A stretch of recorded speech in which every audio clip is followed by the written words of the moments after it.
Hi, and welcome to episode 55 of Tennis Volley Talk with Brian Danielson. In this part one of the over the phone interview, you'll be hearing, because it was a lengthy interview that I had with Juan Barragan, with out of his tennis training facility that he has near Boston. He would let me know a little bit about where he grew up in Ecuador and what he grew up playing tennis, how he got started, and very informative interview. And what I'll be doing is letting you listen to it and then pausing it, letting you know where I was in my career. And with this, let's get right to it here and see what he has to say. And here we go.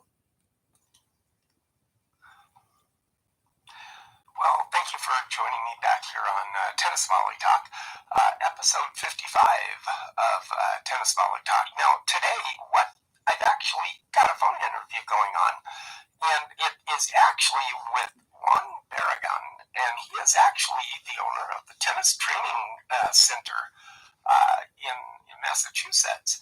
And I'm very pleased to have him with me on my show today. And Juan, I do thank you for joining me on Tennis Volley Talk today. I'm taking your time out of your schedule to be able to do this interview with me today. Welcome to Tennis Volley Talk. Thank you, Brian. Thank you for having me in your podcast. I'm more than happy to share a few words and tell you a little bit more about myself and my tennis career. Yes. Well, I do thank you for that. Now, basically, coming from Ecuador and growing up as a young child in Ecuador when you grew up and everything like that, I mean, what kind was it? Just were you a sports person when you grew up, or what kind of got the tennis bug in your blood back then? Yes, in Ecuador, being a third world country, a South American country, the two main sports are soccer and tennis. So the big passion, primarily soccer, and tennis have gotten a pretty good movement since 60s and 70s. I don't know if you're familiar, but Pancho Segura is from Ecuador, and Pancho promote a lot the sport, being an Ecuadorian and growing and moving to the States. And then later on that stage, Andres Gomez in late 70s and early 80s. And Pancho Segura, he was one very good tennis player on the pro circuit for many years from Ecuador. So yeah, being and growing and having that inspiration from Juan when he was growing up, to have that, to know that can be a sport that you can excel in and go on to big things with tennis back then. Very wonderful to have that person or that kind of person to look up to get the inspiration of getting into tennis and starting to play tennis back in that day. Taking the sport to a highest glory, keep promoting tennis in Ecuador. So I grew up with that vibe of having all these stars, although Ecuador being a small country, making some noise worldwide. So tennis was becoming a very popular sport back in mid and late 80s. And that's how I got started. I remember my dad taking me to the courts. My dad didn't play, just play socially, but taking me with him and just getting me started. Just grabbing a racket and being behind all these guys that back in the day began. And I got introduced to Andres, which was at that time still competing but starting his academy in Ecuador. And he took me under his wing, and that's how everything began back in early 80s. Oh my gosh, and what an inspiration to be able to be taught by one of the great tennis players of that era from Ecuador, and be being on the pro tour and taking those valuable. And with that too, usually that's kind of how it starts with the younger kids. Have the father that gets out there and hits the ball with them on the courts back at that time in Ecuador. In growing up and just going out there and playing and just having that ability to go out and be able to do that. With that. But, for you YouTubers out there, just be sure and subscribe, and, make a comment on my channel if you like what I'm talking about and like the phone interviews. I like doing them. They are a fun thing to do. And then also with that, later on, this is part one of two parts of this interview. And you'll be seeing part two coming up later, probably together along with this, so you can kind of watch at your leisure part one and two. So anyway, with that too, you podcasters, I will be having the racket of the day in the part one or part two episode of this podcast of the interview. And then if you want to see what I'm talking about with the racket of the day that I will be showing to the YouTubers out there. And if you want to see what I'm talking about, be sure and go to the YouTube channel, Tennis Volley Talk. Valuable lessons that you took to heart to be able to start playing. Now that back then on Ecuador and everything, that's mostly all clay courts then, back then, correct? That is correct. Primarily in Ecuador, red clay as is one of the most popular surfaces that you'll see in South America. It's what the majority of the young kids start playing. And it's also closer to the timing, if you remember 1990 when Andres beat Andre Agassi in the finals of the French. So you could imagine the popularity of clay courts back in the day, early 90s, 1990. Just won the French. I remember I was 8 years old, and it's just bringing a lot of momentum, to these young players that were starting to develop in clay. It's a little different than here in the U.S., where you have the hard true material, similar to the red clay, but it's a very popular surface. And we love it. What we consider solid base liners, grinders from the back. And it's a whole different way to play the game. It requires way more endurance, which is some of the methodologies that up until this day, we could defer a little bit, I have tried to implement since I moved to the States years back. The patience and the point development. Okay, yeah, and with that in mind, though, too, the grinding and the ball and shape could go all day. Translated to that clay court to be able to play on that clay back then, and stuff. But yeah, with the hard true and with the hard courts nowadays and everything like that, it's kind of very rare that you find somebody that can go all multi-purpose. One of which kind of comes that's retired, thinking about coming back, was that Juan Paltrow, that he was starting to really be able to play on all surfaces himself. And very good player in his own right.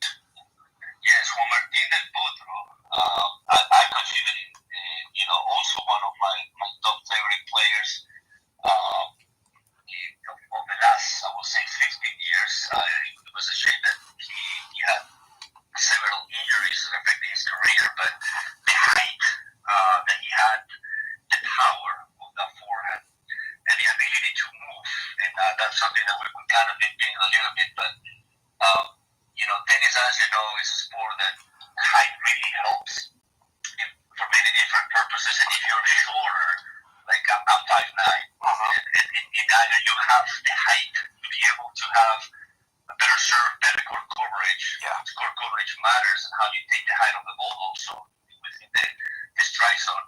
Or you're very fast and you try to be very quick and have an anticipation within your style. But the Potro had it all. The Potro had a great movement, powerful forehand from the back, and that carried to hardcourts, winning the U.S. Open at 90 years old, and carried through all the surfaces. I think if you have not struggled with the injuries, all the players knew. I mean, there's someone who definitely have been there with many majors. Absolutely, I agree so wholeheartedly with that, because unfortunately with his injuries, he was a joy to watch though too. But myself, I grew up in the. And with Del Potro, he was such a strong player. He had a very strong forehand. Backhand was really good. The serve was always excellent too with him. And a very tall player, so that really did help with the serve. But with that too, he fell with injuries quite a bit through his career, and tried to come back a little bit at one time, but he just couldn't do it because the injuries were just he just affected him too much. But I don't know. I heard that he might want to try to come back, but I'm not really sure on that part of it.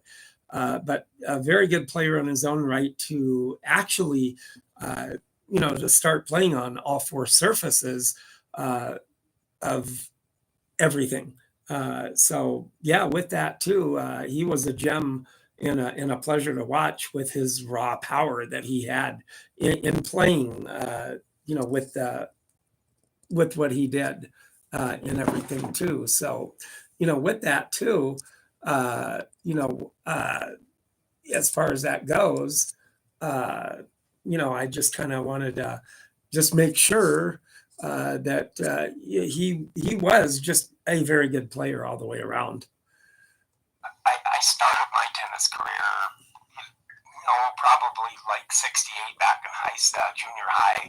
Kind of grew up in the 70s, and I've been just kind of growing up all through those decades, the 70s, 80s, 90s, 2000s, up into now, and watching and being able to have, through the years that I've been playing tennis, to be able to have pictures of a lot of tennis pros, Connors, and of the like, that was still also pretty much of an all-court player, except for that darn old French Open that he kept kind of getting hung up at. Yes. One thing that I wanted to also mention, another person that was crucial when I was just developing back in my times. I don't know if you're familiar with the name, but he's been quite a figure in developing players in Ecuador. Raúl Viver. Okay. Raúl Viver was number one in the juniors back in the 80s, playing on the Pro Tour he got to be up until 100 in the world, won the Orange Bowl back in his times, and he's a current still Davis Cup. He holds the title, Raúl Viver, of the longest strike of a Davis Cup captain in the history of the sport. So he's been the Davis Cup captain since the 80s. It's a name that if you're not familiar, you should definitely look him up. He's been the Davis Cup captain of Ecuador, I would say, since late 80s, 90s, 2000s, and up until now. So he's been a great coach and forming players in Ecuador for, I would say, 30+ years. So I wanted to also name him in a sense of he's been a great, he was a great part of obviously my development, but he's also has been a great part of Ecuadorian tennis. Oh gosh, enjoy with hundreds. Well, yeah. And that is a good tenure for a Davis Cup coach. I know the U.S. has gone through so many different coaches through the years now too. But yeah, that's a very good tenure for a Davis Cup coach to be able to bring all those players with him and show them the knowledge that he has in playing and being and teaching and showing for playing for your country in Davis Cup too. I mean, with the knowledge that he has, and to be able to have the juniors that come up them, and to be able to choose and have those players that can play for the team in the sport of Ecuador. I mean, just Davis Cup in general is such a fun thing to watch too, with all the different countries out there. But one thing uniting everybody together, tennis, and that's the main thing. You just don't see anything else but camaraderie and through tennis of today, I think. Yes, that is correct. Tennis is, as I said to everyone, it's a sport for everyone, joins everyone. It's definitely a social sport. You can take it as intense as you want. For me, has been a way of life. I think back in the times when I was trying to compete on the tour or in the juniors, and then play college. I played for the University of South Florida as well. Back in my times, Florida the Bulls. We were in the top 15 in the nation. Okay. But I play as well back here in the States. Those are some of my earlier stages of competing in the US on hard courts primarily, because I was born and raised on clay courts. I moved to Bruguera's Academy at the age of 16. Okay. To start training and trying to compete on the Pro Tour. And back then, I mean, we're talking about 1998. Okay. Nadal wasn't in the picture yet. So it was Bruguera's era still, 1993, 1994, when he's won the French Open. Oh, sure. So that his name was just coming back in place. Curtin was just coming in as well. And from slightly younger than Nicolas Lapetti, I don't know if you remember his name, he was also top 6 in the world from Ecuador.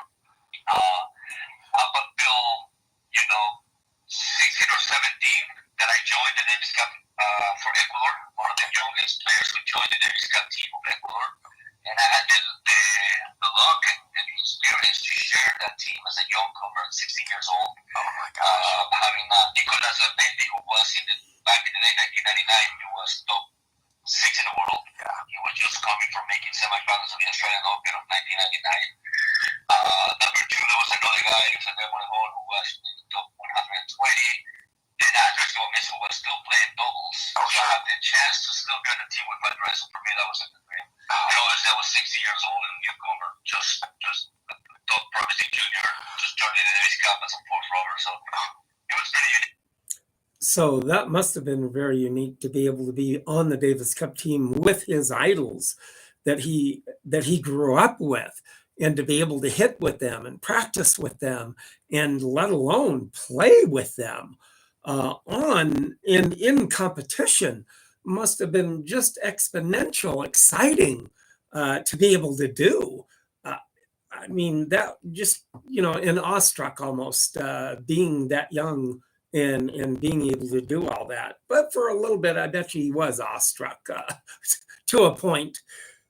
The experience for me to really motivate me and try to continuously get better. But I moved to Europe back in 1999, and that was quite an experience. To really back in the day, there was not too many futures. It was at times of just satellites, and I don't know if you were familiar with the satellite era, which in early stages of professional tennis, a satellite would involve a month of play. You needed to play about 3 weeks to enter the masters of the satellite to finally get to the points.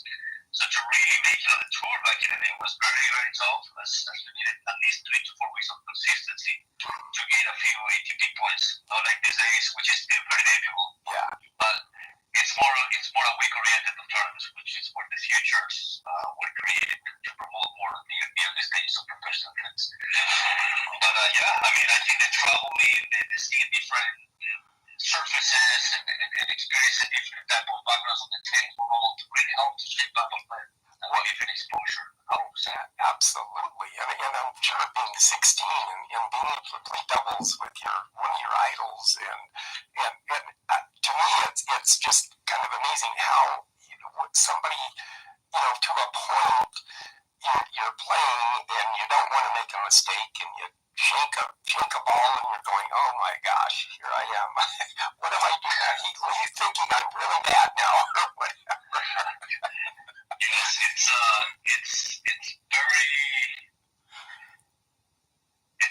very filling, Brian. I think it's playing with someone that you have grown up to admire on the court for accomplishment and things that. I mean, let's just not forget that Agnes was number one in the world in doubles. Oh, sure. I mean, he was number four in the world in singles, won the French Open in 1990, but also was number one when he had with Camila Sachs. So this is a player who has won many years, has been number one in the world. And you get the luxury to be there, to practice with them, to play with them, to grow from them. It's amazing. Oh, it's amazing. I'm sure it is, and just to be able to back at that time to be able to be on the Davis Cup team, and even though being even being able to practice with all of those guys back then, and I'm sure with practicing with all those guys, you'll learn with practicing and hitting with those guys the nuances and learning how to take the pace that they had. And I'm sure back then he Juan did have the pace and keep up with those guys at that age, at 16, 17. But to be able to practice daily with those guys and learn the insight and pick their brain on different points and how they would approach things like that.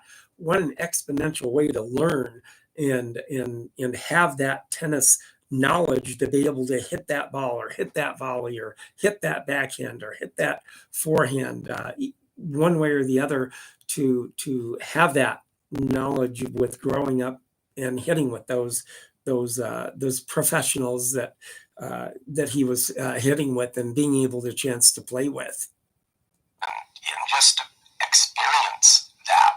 But of course, then that kind of makes a young person kind of grow up, and so therefore not as starstruck. At first, I'm sure, the youngsters that get the chance to do that, a little bit starstruck. I'm playing with, oh my gosh, and stuff. But eventually, over the years, you just kind of you grow into that, and you kind of being on the pro tour, and you kind of fall into your own as far as even interviews and all of that kind of stuff too. So when did you actually get onto the pro tour, though, finally, and what was your, and I'm sure you've played a plethora of the tennis greats out there through the years too. Yes, in Ecuador we had, since tennis being also, I would say, the second most popular sport, there is a lot of promoting on it. There's a lot of people that have been able to bring events such as Futures Challengers through the last 2 to 3 decades, and that has helped. Not as many, I will say, as the U.S., since we're a smaller country, but that helps to a few juniors if you are already an up-and-coming promise to get some exposure. I would say I played first professional event at the age of 14, 15, and getting a few wild cards to compete on some qualities and to get exposure into the professional tour where you're still competing on the juniors. It kind of really opens your eyes. That is something that I like to also share with the juniors that I develop here. It's that sometimes it's good to get a little bit of exposure in getting out of your comfortable zone. There's a few aspects to develop here, right? The first one is when you're developing a junior. So I'm going to talk more from the coach perspective and then from the player's perspective. Oh, sure, absolutely. Since coaching is also what I do now to my tennis academy. From the development perspective, confidence matters. So when advising the junior, should I compete in tournaments that are a little bit outside of my comfortable zone with higher in caliber players, or should I try to win some matches? And the answer is both. You definitely have to build confidence. Confidence, you gotta cherish it like a piece of gold. It's something that you want to make sure that you keep it for as long as you can, because it can go away, and when it goes away, it takes some time to get back at yourself and get some wins.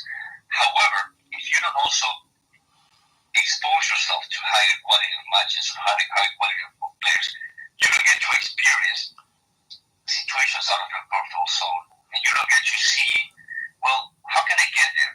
What did this guy have done that I don't have? Or look, it was great to have this type of match. Even though I lost, I gained something else. But now I know how to approach it. Just to give you an example, 12 years old, I traveled to my first international junior event, 12 years old. And here I am traveling from Ecuador to Venezuela. Not from Venezuela, no, different Venezuela, no, the Japan Venezuela. Sure, they were hosting a lot of junior tournaments.